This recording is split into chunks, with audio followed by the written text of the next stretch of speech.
Oligui avait planifié l'empoisonnement, l'assassinat d'Hervé Patrick Opianga et de Ndonsima. Vous vous souvenez, j'avais parlé de ça. Ça fait au moins 3 vidéos, j'attirais l'attention. Je vous avais dit, dites à Ndonsima, dites à Hervé Patrick Opianga qu'Oligui veut les éliminer. J'avais des informations de sources proches d'Oligui. Vous savez, il y a des gens qui sont autour d'Oligui, mais ils ne sont pas d'accord avec lui. Donc, tout ce qu'il prend comme mesure, ce n'est pas tous qui acceptent ça. Et j'étais venu ici, j'ai attiré l'attention. Bon, moi, j'évite souvent d'appeler, déjà que Hervé Patrick Opianga, par le passé, il m'est arrivé de cogner sur lui. Je ne sais pas s'il est rancunier ou pas. Donc, ce n'est pas moi. Mais moi, je me limite à parler sur la toile, puisque tous me suivent. Donc, j'ai appris ce soir, à travers 2 personnes qui sont proches de lui, que ça pourrait barder entre Oligui et HPO. Donc, il m'avait contacté pour dire non, grand. Là, ce que veut faire le président de la transition, nous ne sommes pas d'accord. Il veut éliminer HPO, il veut éliminer aussi Ndonsima. On ne sait pas ce qu'ils ont fait. Donc, les Hervé Patrick Opianga et d'autres avaient marre de ce que Sylvia Bongo faisait. Sylvia Bongo mettait même un frein entre les Gabonais et Ali Bongo. Et puis, elle était devenue la légende. Vous imaginez un type comme Hervé Patrick Opianga et même son grand frère, César Opianga, le grand frère d'Hervé Patrick Opianga. C'est des gens qui ont grandi au palais. Un grand syndicaliste, vous le connaissez. Ils ont grandi au palais. Ils connaissent les arcanes du pouvoir. Ils ont connu Omar Bongo. Ali Bongo, c'est leur ami. Il a épousé leur parente au vierge avec qui il a eu l'enfant, Malika. Donc, ils connaissent les méandres du palais plus qu'Oligui. Alors, donc, HPO était parmi les artisans de ce coup d'État parce que c'était trop avec les étrangers et tout. Il a dit non, on ne peut pas continuer comme ça. Je vous rappelle que HPO était parmi les auteurs du coup d'État, les planificateurs même, le cerveau. Parce que Oligui, contrairement à ce qu'il vous fait croire, il n'était pas le cerveau du coup d'État. Ça a été planifié par les HPO et les autres. Mais on a pris Oligui, on l'a placé là, parce qu'il était patron de la GR. Mais Oligui n'a jamais été courageux.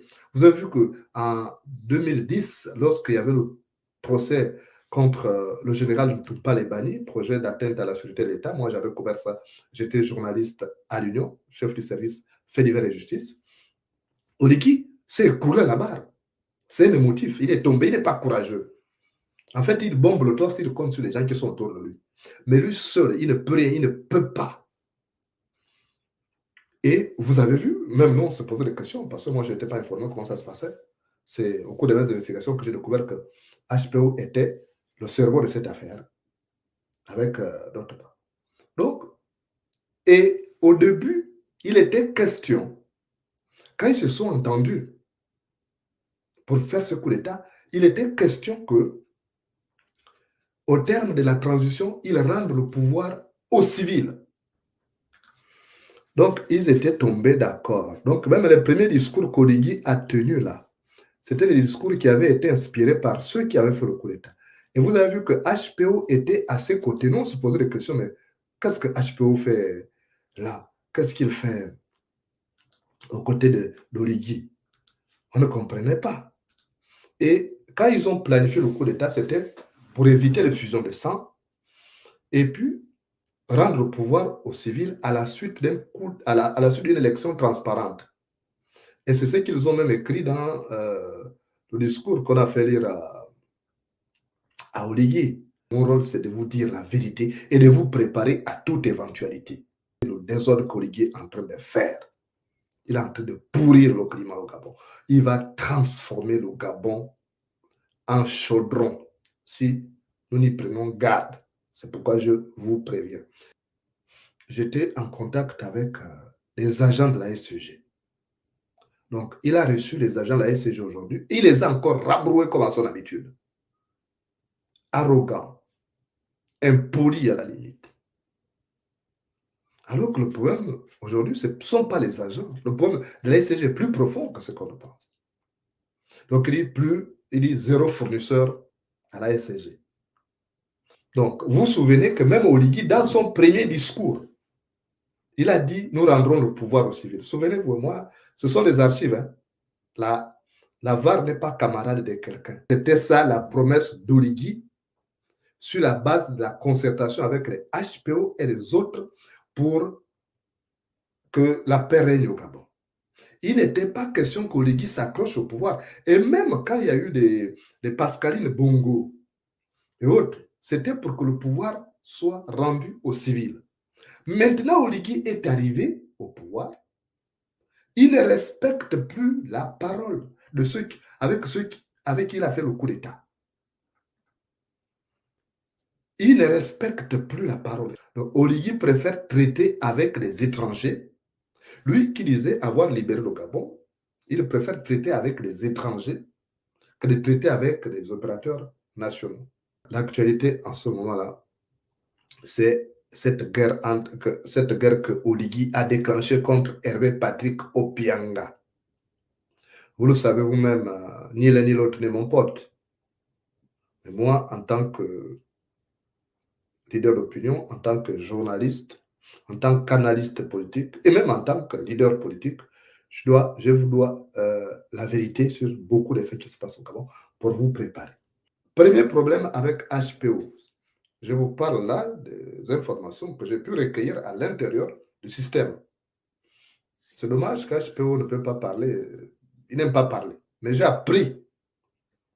Mes sources m'ont dit qu'il pourrait même tenir une conférence de presse dans les prochains jours pour parler. Parce que ce n'est pas quelqu'un qui parle. Bon, c'est sa nature. Hein. Il y a des gens qui aiment parler, des gens comme moi. Si je ne parle pas, je vais souffrir de démangeaisons buccales. Hein, parce que je suis fait pour faire la politique. Donc, je suis fait pour être journaliste. Et le journaliste, c'est quelqu'un qui parle. Bon, HPO, lui, c'est un homme d'affaires. Donc, il peut faire ne pas parler et l'argent n'aime pas le bruit. Donc, il est là, il compte son pognon tranquillement, il n'aime pas les palabres. Donc, c'est ça. Donc, le premier problème avec, parce que il faut que vous compreniez ce qui arrive. Donc, le premier problème avec HPO et les autres avec qui il a fait, vous allez découvrir, j'espère que HPO aura cette latitude-là de pouvoir nous édifier parce qu'il faut qu'on sache ce qui s'est passé. Et Oligui commande les articles dans la presse pour donner une version qui arrange que qui le présente comme un héros, alors que ce n'est pas ça. Donc, Oligui, premier problème, il ne respecte pas sa parole. Évidemment, les dissensions commencent entre HPO et lui par rapport à ça. Et il était question de ne pas faire comme il veut faire là. Donc, il commence à prendre des lois iniques, il commence à tailler la Constitution sur mesure pour se présenter, il commence à écarter tout le monde. Alors que HPO, d'après ce que j'ai appris, hein, je ne sais pas si c'est vrai, mais ça se vérifiera dans les prochains jours, d'après HPO n'avait pas l'intention de se porter candidat à une élection. Il n'en a même pas, il n'en a pas l'intention. Mais pour lui, il estime que le Gabon a souffert, il a participé à ce régime qui a fait du tort aux Gabonais, et que s'il peut faire quelque chose pour redresser, il est prêt à le faire parce qu'il a aussi des enfants. Mais Oligui ne veut rien entendre. Et lorsque HPO découvre l'histoire de la mafia des Webcor, la société qui avait signé un contrat avec le Gabon pour le marché des Montbouette, et qui a perdu le procès face à l'État gabonais à la suite des éléments que HPO, parce que HPO s'est constitué partie civile dans cette affaire-là pour défendre les intérêts du Gabon. Chaque Gabonais peut défendre. Lorsque le pays est condamné à l'international, un Gabonais qui a des éléments de peuple. Et c'est ce que HPO a fait dans cette affaire-là.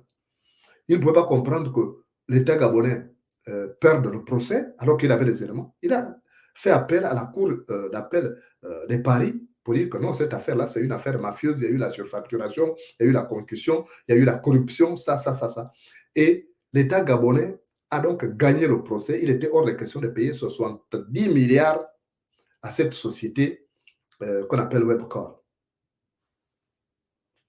Mais Oligui s'est entendu avec sa belle-mère qui travaille à la cour qui est au Conseil d'État. Le Conseil, ils appellent ça comment l'instance judiciaire d'État.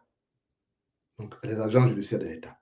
Ils sont revenus à Paris pour dire non, c'est une occasion pour nous d'avoir les milliards. Il faut qu'on s'entende avec la société pour qu'on paye. Donc, vous imaginez, l'État gabonais gagne le procès, l'État gabonais sort encore 70 milliards pour payer parce qu'ils se sont partagés ça. Donc là, HPO dit je ne suis pas d'accord. Et problème avec Oligui. Oligui fait quoi? Il prend les activistes pour dire allez, commencez à cogner sur lui. Parce qu'il m'a tenu la tête, il me tient tête. Donc il a instrumentalisé les activistes là pour sortir des vieux dossiers, tout ça. Et vous connaissez la suite, comment ça s'est terminé. Et il ne s'arrête pas là. Il ne s'arrête pas là. Oui, c'est souhaitable que HPO vienne nous dire la vérité. Demandez-lui la vérité. Il nous doit la vérité. Franchement, il nous doit la vérité. Ça, il faut qu'on lui mette la pression pour qu'il vienne nous dire la vérité. Parce que ce sont des affaires du Gabon, ça concerne les Gabonais. Les Gabonais doivent être informés. L'histoire de Webcor, les 70 milliards, il faut qu'il vienne nous dire. Il a des preuves, il a des éléments béton. Donc, Oligui, qu'est-ce qu'il fait? Il commence une campagne de dénigrement contre HPO, campagne mensongère. Il dit qu'il a viré HPO du gouvernement pour une affaire. Voilà, l'agence judiciaire de l'État. Oui, c'est la belle-mère d'Olivier qui est là-bas. Donc, il commence à appeler des journalistes étrangers par ses services de communication. Il commence à appeler les activistes pour dire non, dites que j'ai viré au pianga du gouvernement parce que quand on a fait le coup d'État, on s'est entendu pour que je lui donne 10 milliards. Et je ne veux pas donner ça. Je vais donner seulement 2 milliards. Donc, il fait savoir ça. Il déclare ça. Et il déclare encore, d'après les éléments qu'il a envoyés aux journalistes, qui m'ont contacté d'ailleurs.